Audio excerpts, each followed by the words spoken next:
DCS A-10C Gun Employment Training. I'm Top Gun with the AKA War Dog Squadron. So I'm going to talk about two different gun sight modes and some settings necessary to use them. And also we're going to talk about the actual parameters of a decent gun run. So let's get right into it here. We're going to focus on two specific gun sights. So if we make our HUD our soy, do a coolie hat up, we see our little spot here to tell us that the HUD is soy. We can do a DMS right, just short presses, and we can cycle through the various gun modes. And there's several different ones.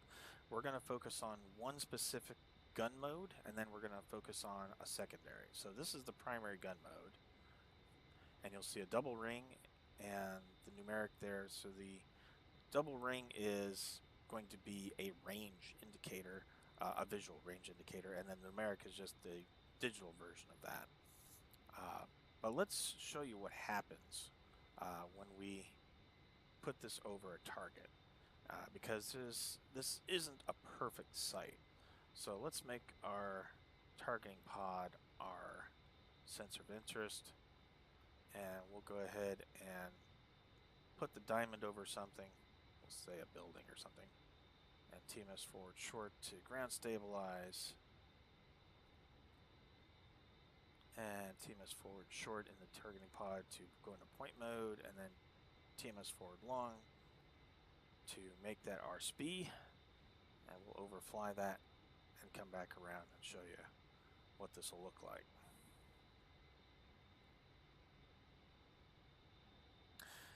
And while we're getting some distance, so the A-10 was initially created and envisioned as primarily being a tank destroyer with the gun to combat the hordes of Russian tanks that would be rolling through Europe in the event of the next World War, should one occur. The gun is certainly still a capable platform today. It's going to be a little less effective versus newer tanks. You'll definitely have to do some very specific parameters enabled to utilize it well in order to take out a tank, but we'll go over that momentarily. So we've got a target, we're swinging around to it. So you'll see a target diamond on the ground. There it is. Now watch what happens when the sight goes over it. Boom, it's gone. No target diamond. Pull up. You see the range bar, the circle winding down as the range closes, and the numeric is winding down as well. And that's all well and good. So it's good visual indication. Against unarmored targets, you can probably let fly at about 1.5 miles down to a mile. You definitely don't need to be closer than that to score effective hits. We're talking about unarmored trucks, maybe down to 1 mile in order to do lightly armored, so like BMPs, BTRs, Zeus, things like that. I definitely would not fire past 1.5 miles or so. But as you just saw, that targeting diamond disappeared. And in DCS 1.5 at least, that's what this is. I didn't do this video in 2.5 because it's still got some major memory leaks that they've got to wrangle. The visibility for small targets is not optimal as of yet. Hopefully they'll improve that in 2.5. So for something like a building, no problem. You can see that from a long distance away, so losing the target diamond is not a big deal. But if you're going against a truck or something like that, something really small, at 2 or 3 miles away, you probably won't even be able to see it unless you've got a huge monitor. And by putting your gun sight over the target, you lose your targeting diamond as well. So now at this point, you can't see it visually, and you can't see it, augmented with the HUD. So you have no way of really seeing the target. So you just kind of have to fly in that general direction and hope that you can pick it up visually with enough time to spare to get relined back up on the target. So that's a bit of a detractor for this sight. So let's drive back in with the other sight. So you want to hit master mode repeatedly until you get to CCIP on the HUD. and let's drive back in.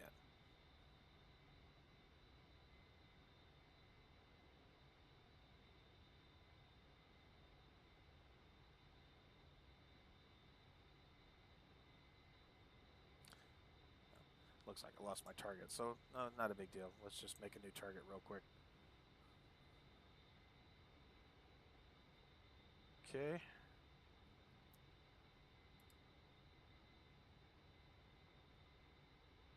There. So there's a target diamond. And once again, the target diamond is gone underneath the crosshairs for the CCIP mode. And you don't have range circles for this one, but you still do have the numeric range calculations for slant range underneath it. So these little tiny crosshairs right here. So what makes this gun sight of any use compared to the other one? Well, let's go into autopilot mode here real quick. You can actually change the settings in the IFFCC so that it will not occlude the ground diamond. So what you need to do is you need to go into your IFFCC switch and right click on it once to go into the middle position and go into the menu. And you may need to zoom in a bit to read this, so I recommend key binding something to do zoom in slow and zoom out slow so you can zoom in and out of this. Use your select key to go down to display modes and then enter, and then go down one with the select key again to CCIP Gun Cross Occult, and it's set to yes by default. Let's do the data rocker and click once to set it to no, and then use the select to go down to exit and enter, and then left click on the IFFCC to go back to normal operate mode. Warning, autopilot. So let's swing back over to the target again. And something else to note, just in general, regardless of which site it is, if you're using targeting pod to visually find a target and use it to help fly into the target and prosecute it, be careful with your maneuvering. Don't be very violent, because that will happen.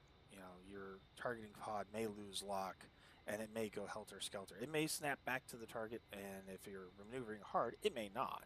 So try and keep your maneuvering gentle.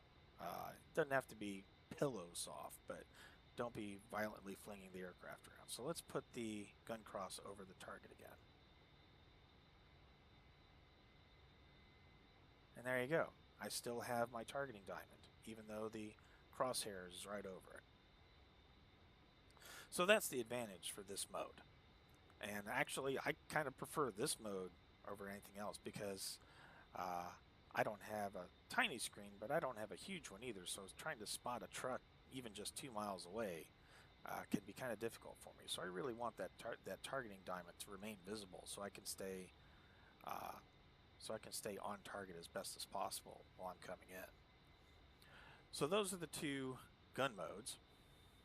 So now let's talk about actual employment. So upon talking with some A-10 pilots out at an air show in the past couple of years, they told me that their preferred way to do it is to come in at altitude and come in at a fairly steep dive angle. So I'd say at least 10,000 feet and a 45-degree dive, which, especially for tanks, makes sense, because you want to go for the back and you want to go for the top. That's where the armor is weakest. That's where you have the greatest likelihood that you'll penetrate. So let's see how much ammunition I've got at this point. So we can do a coolie hat down and hold it to just do a quick check. And you can see I've got 1150 combat mix for ammunition. Let it go.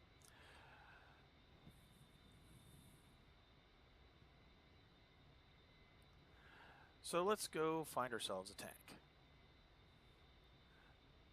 So I've just set up a real quick and dirty mission here, and I've got a T-55 camped out at a abandoned airbase. So we'll just go hit the F10 real quick.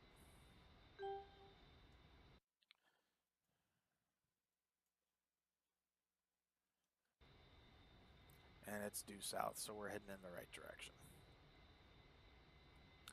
So, first off, let's get up to altitude, so around 10,000 feet.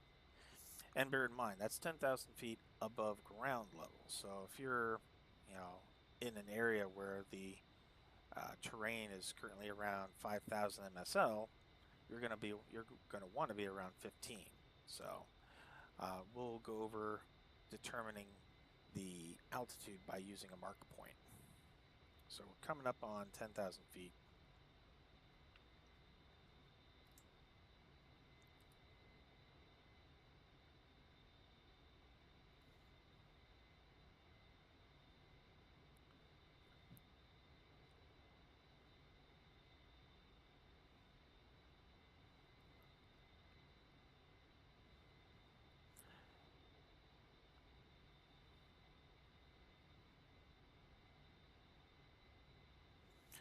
And other things that we can talk about while we're flying into the target is you need to pay attention to your loadout. So if you've got a clean aircraft, just bear in mind that if you're flying in from 10,000 or more, feet, and you're not, especially if you're not chopping your throttles or extending your air brakes, you're going to be building up a lot of speed. It can be pretty easy to overspeed the aircraft, and if you pull too many G's on the pullout, you can potentially rip your wings off. Trust me, I've done it. So it is modeled.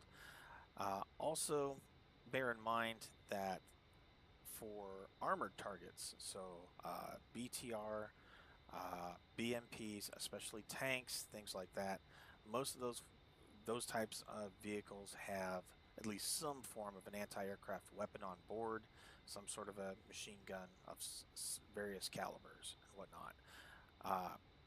Just keep in mind that you are sitting in a titanium bathtub, so chances are pretty good that there's really almost no chance that you're going to get killed by one of those weapons. But keep in mind, your aircraft is not. Those weapons are perfectly capable of putting holes through your wings or any other part of the aircraft, just basically not through that titanium tub. So when you come in on your gun run, you don't want to be absolutely rock steady, coming in.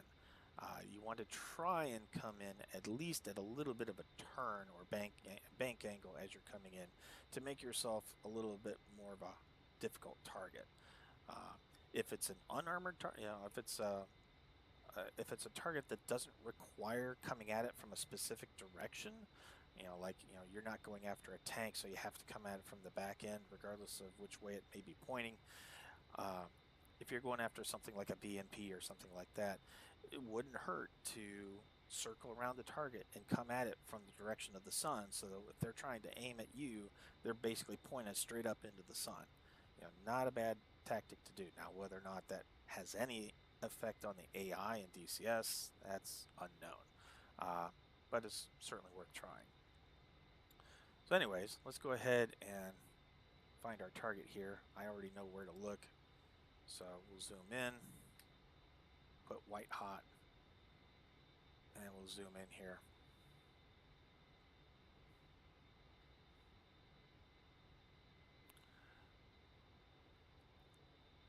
So we'll put this into point track,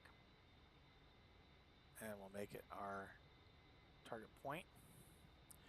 And one thing I like to do with, if I find a target of opportunity or something like that, I'll also do a TMS right short to mark point it. So let's do that. And the nice thing about it is when you do a mark point, it gives you all the information on that spot, including elevation. So if you want to be at 10,000 feet above what that target is, then you can just tack on 10,000 or whatever that value is, and you know what altitude you need to start your run at. So it's at elevation 33, so not, 10,000 feet, that's close enough. So we're at the right altitude.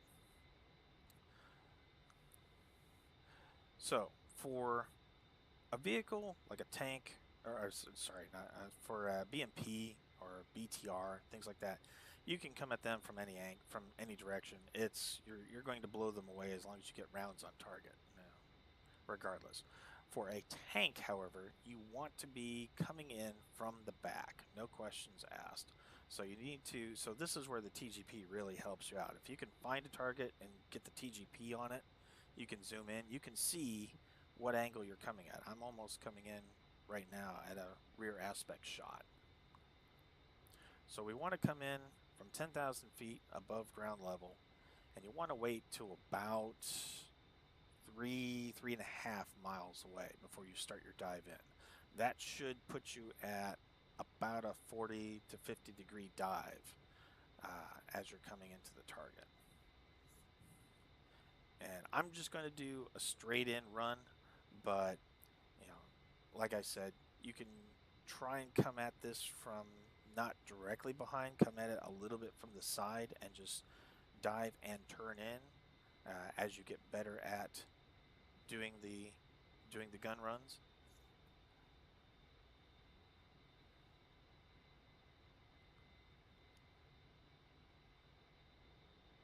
So I'm going to do the main gun sight first.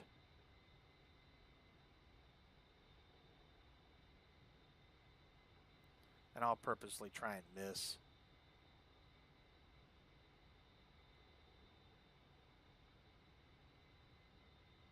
So that I can do a second pass with the other one. Alright, so we're pretty much dead on behind it. At 9,000 feet, so we need to climb up a little bit. And we're going to go ahead and chop the throttles a little. I mean, you don't want to be dead slow going over a target, but you don't want to be cranking at like 450, 500 knots either. Because if you pull too hard, too fast, you may do damage to the aircraft. So we're at 4 miles. 3.5. So let's dive in.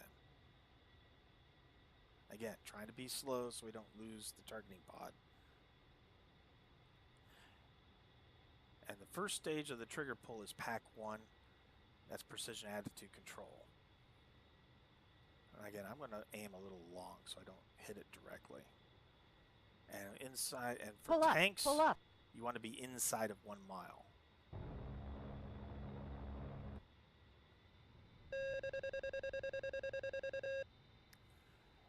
And it's definitely not a bad idea to do a few flares on the way out. If it's a low threat environment, I would suggest probably program M for Michael. If it's a high threat environment, you'll probably want C for Charlie, because that lets out more flares at a faster rate. So let's get back up to altitude. We'll switch over to CCIP mode. So now we're just using our TGP to just keep an eye on the tank, make sure A, it didn't move after the strike, and B, so we can know when we need to start turning in so that we can get another rear aspect shot.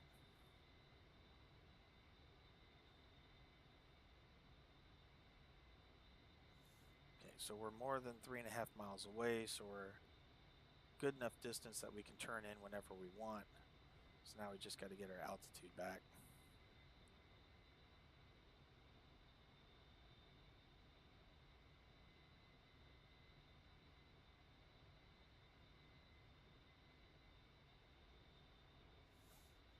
Let's unmask our targeting pod so we can see it again.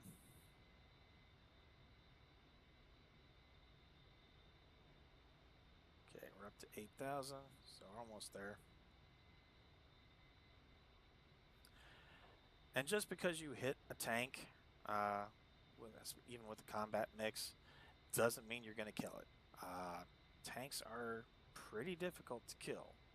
You have to get close.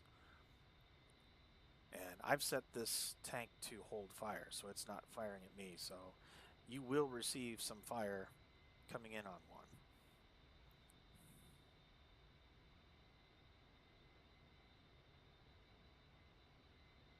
Okay, so at this point we're just kind of circling around it in a clockwise rotation so we can get back to a rear aspect.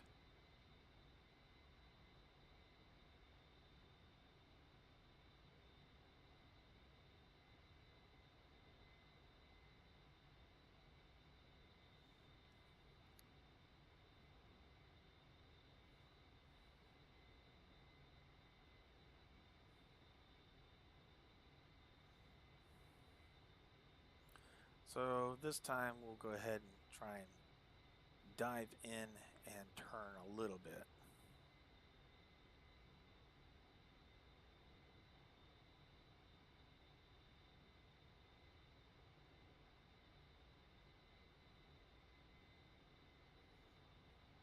So we're at 5.5 miles. So I'm going to skew a little off to the left, and then I'll bank into the right as we dive in. The danger of that is that if you're turning and diving, it's a little more likely that your targeting pod may go wonky. So again, you just have to kind of be gentle with it. All right, so chopping the throttle a bit. Let's dive in. And you saw my TGP jumped a little bit. Let's get it on target. First stage of the trigger pull for pack 1. And inside of a mile. Pull up, pull up.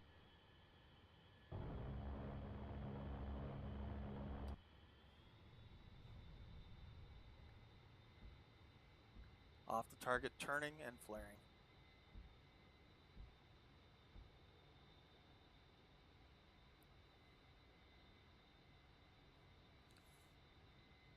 And we'll see. And I don't see any smoke, so we did not kill it. I can guarantee you we hit it plenty of times, just wasn't enough to kill it. But this is going to be just a matter of practice for you. You may find a different method that works better for you, but again, when you want to try and come in high, come in steep, definitely come in from the rear aspect. And that's pretty much how you do it.